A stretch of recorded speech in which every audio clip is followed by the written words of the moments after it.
Thank you, Mr. President. Yesterday evening, I had the opportunity to invite 100,000 of our fellow Tennesseans to join me in a telephone town hall. Now, we have found that this is something that Tennesseans love. Instead of having to drive to a location, they are able to just pick up the phone, and as they're doing homework with children or preparing dinner, they're able to jump on the phone and talk about issues that are important to them. And we covered a wide range of topics yesterday evening. We talked about nuclear power and gun rights and health care for our veterans. We even talked a little bit about an invasive fish species, Asian carp, and how that is affecting our beautiful rivers. There was one thing that continued to come out through the course of this telephone town hall, and I bet you can guess what that topic was that people continued to talk about. Now, bear in mind that Tennesseans are by and large very dismissive of what I call the DC's shiny object story of the day. Tennesseans are much more interested in the story of their lives. But yesterday's news, that breathless race to make news, really had Tennesseans talking. Yesterday, House Democrats, supported by their friends in the Senate, gathered to announce their intention to begin formal impeachment inquiries against President Donald Trump. Now, as you can imagine, this struck a chord with my fellow Tennesseans. They may be far outside the Beltway bubble, but they've been keeping a close eye on what the Democrats have been up to for the past 3 years when it comes to President Donald Trump. And let me tell you, they're not very impressed with what's been happening. From their perspective, yesterday's announcement was the culmination of a 3-year witch hunt born of a grudge they've been holding against the president since their chosen candidate failed to win the 2016 election. In December 2016, before the president had taken his oath of office, now bear in mind he was president-elect at that time. In December of 2016, Vanity Fair published an article entitled, "Democrats Are Paving the Way to Impeach Donald Trump." Believe it or not, this was not just clickbait.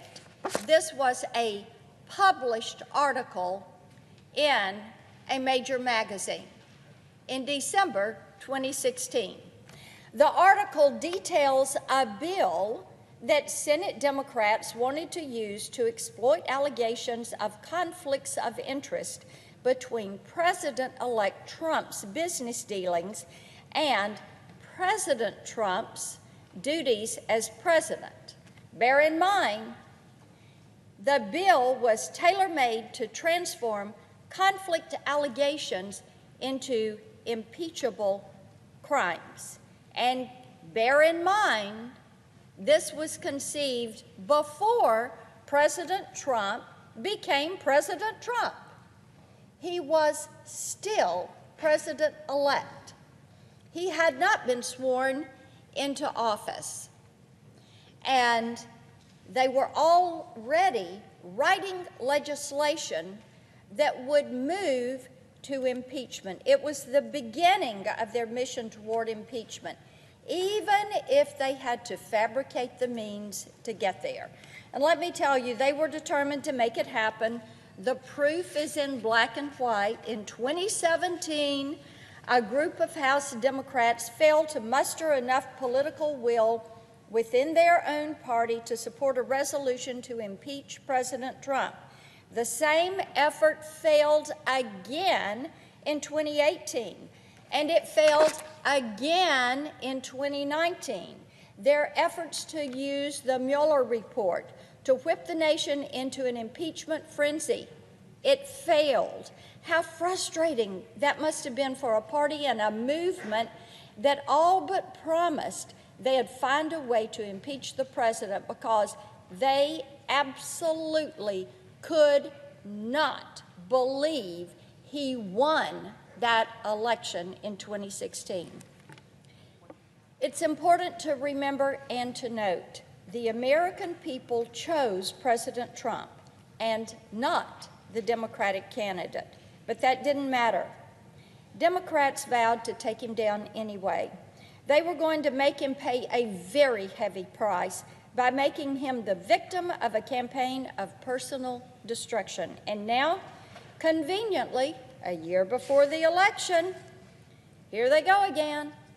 And they're indicating that they think they have cracked the case.